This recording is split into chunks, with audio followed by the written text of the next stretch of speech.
I am the famous American. I have a question for you.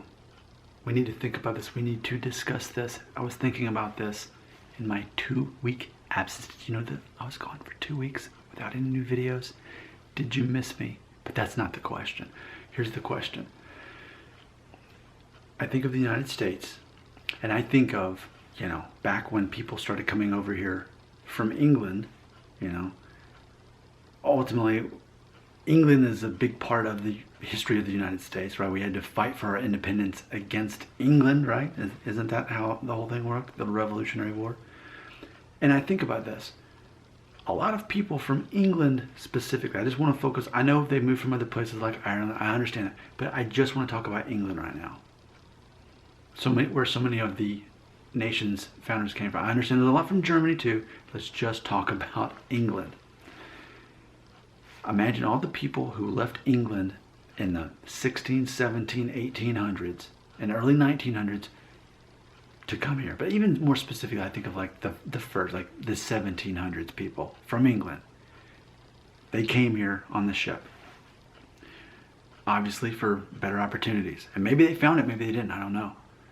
But that's the question. It makes me wonder, were the people who took that chance and got on the ship and came over here to what is now the United States officially, all these years later, were those people better off than compared to the ones who stayed back in England? I mean, for example, for people in England watching this video right now, imagine had your ancestors, we'll call them, what if they would have gone on the boat instead? And what if you would be just as American as I am?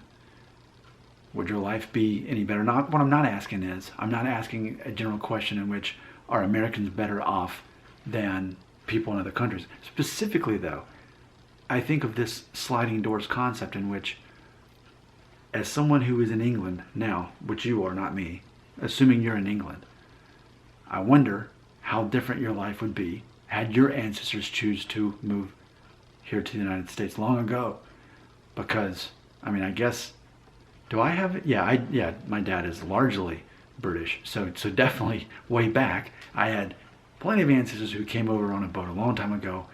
Don't know much about that side, that lineage at all, but that did happen. So even me, I can be thinking, had I not had several people from England a long time ago not got on that ship, I would not exist here to be making this video. It'd be impossible because of my mom's being, Mexican and Italian.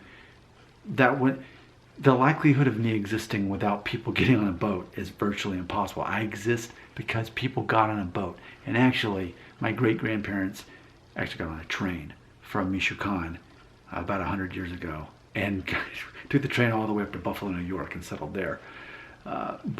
So without ancestors getting on planes and boats, so many of us here in the United States, there's no way that we could exist. So it makes me wonder, were our ancestors better off? Because a lot of them never saw their families after that. They got on the boat or the train and they never looked back. They never went back. They left their family behind in England or wherever it was. So we can ask this question about anybody who, ultimately has immigrants when we go back a couple generations, but specifically England. Because when I think of people who are largely responsible for the United States being what it is today as far as getting founded, I think of people in England. And what does that say about the people who got on the ship versus those who don't? Was the smart, safe thing to do to stay in England? Or was it smarter to take the risk and get on the ship? I think it's interesting. Does anybody else think it's interesting? That's not the question. The question is, how would things be different? Your comments belong right here.